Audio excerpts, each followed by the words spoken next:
नमस्कार दोस्तों, अपने चैनल सेठ जी के पॉइंट में आप सभी का स्वागत है। इस वीडियो को दोस्तों ज़्यादा से ज़्यादा लाइक करें, चैनल को भी दोस्तों ज़्यादा से ज़्यादा सब्सक्राइब करें और हमारे टेलीग्राम चैनल सेठ जी को पॉइंट को भी ज्वाइन करें।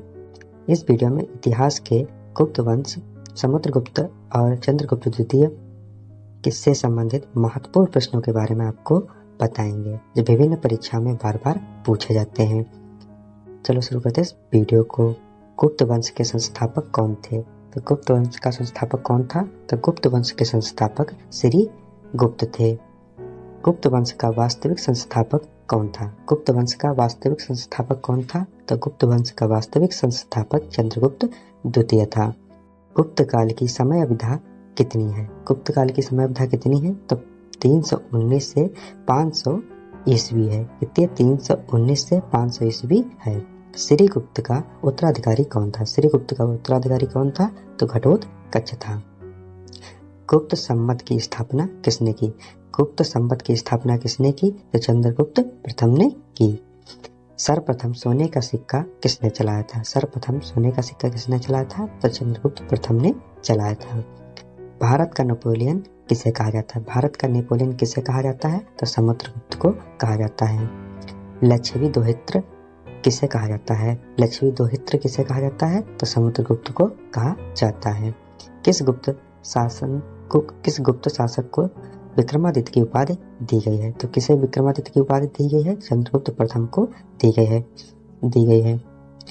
हरिसेन किसका राज्य कवि था? हरिसेन किसका राज्य कवि था? तो चंद्रगुप्त का राजकवि था। इलाहाबाद स्तंभ शिलालेख किसने बनवाया था? इलाहाबाद स्तंभ शिलालेख किसने बनवाया था? तो हरिसेन ने बनवाया था। भारतीय संस्कृति का स्वर्ण युग किस काल को कहा जाता है? भारतीय संस्कृति का स्वर्ण युग काल किसे कहा जाता है? तो गुप्त काल को कहा जाता है। प्राचीन भारत के विख्यात चिकित्सक धर्मांतर ने अपना परामर्श किसके दरबार में दिया था? तो किसके दरबार में अपना परामर्श दिया था? तो चंद्रगुप्त द्वितीय के दरबार में दिया था। कुतुब मीनार के पास स्थित लोह स्तंभ किसने बनवाया था? तो किसने बनवाया था? चंद्रगुप्त द्वितीय ने बनवाया था। गुप्त शासकों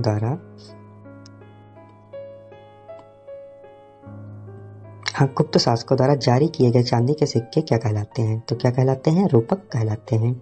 बारामीर कौन था? बारामीर कौन था? तो एक खगोल विद्वान था। चीनी यात्री फयान किसके शासन में भारत आया था? तो किसके शासन में भारत आया था? चंद्रगुप्त द्वितीय के शासन में भारत आया था। गुप्त वंश की शासकीय भाषा क्या थी? गुप्त वंश की शासकीय भाषा क्या थी? तो संस्कृत थी। किसने आक्रमणकारी हुनों से अपने साम्राज्य की सफलतापूर्वक रक्षा की थी? तो किसने की थी रक्षा? स्कंदगुप्त ने की थी। किस गुप्त शासक ने शांति प्रिय विदेशिक संबंध स्थापित किए? तो किसने विदेशिक संबंध स्थापित किए? तो कुमारगुप्त ने स्थापित किए। गुप्त किसके सामंत थे? गुप्त किसके सामंत थे? तो कुषाणों के सामंत थे। नालंदा विश्वविद्यालय की स्थापना किसने की? नालंदा विश्वविद्यालय की स्थापना किसने की? तो कुमारगुप्त ने की। गुप्त काल किसके लिए प्रसिद्ध है? तो गुप्त काल किसके लिए प्रसिद्ध है? कला एवं स्थापत्य के लिए प्रसिद्ध है। एरण अभिलेख का संबंध किससे है? तो एरण अभिलेख का संबंध किससे है? तो भानुगुप्त से है। इस वंश का अंतिम शासक कौन था? इस वंश का अंतिम शासक कौन था? तो विष्णुगुप्त था। किसने महाराज अधिराज की उपाधि धारण की? तो किसने महाराज अधिराज की उपाधि धारण की थी? चंद्रगुप्त प्रथम ने की थी।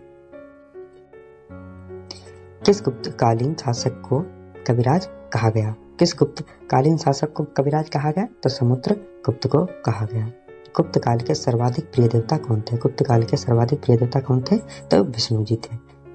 बाल विवाह की प्रथा किस काल से शुरू हुई? तो बाल विवाह की प्रथा किस काल से शुरू हुई? तो गुप्त काल से शुरू हुई। अजंता की गुफाएं किस काल में निर्मित हुई? अजंता की गुफाएं किस काल में निर्मित हुई? तो गुप्त काल में निर्मित हुई। नमस्कार दोस्तों, मिलते हैं नेक्स्ट वीडियो में। तब तक के लिए आप सभी का धन्यवाद।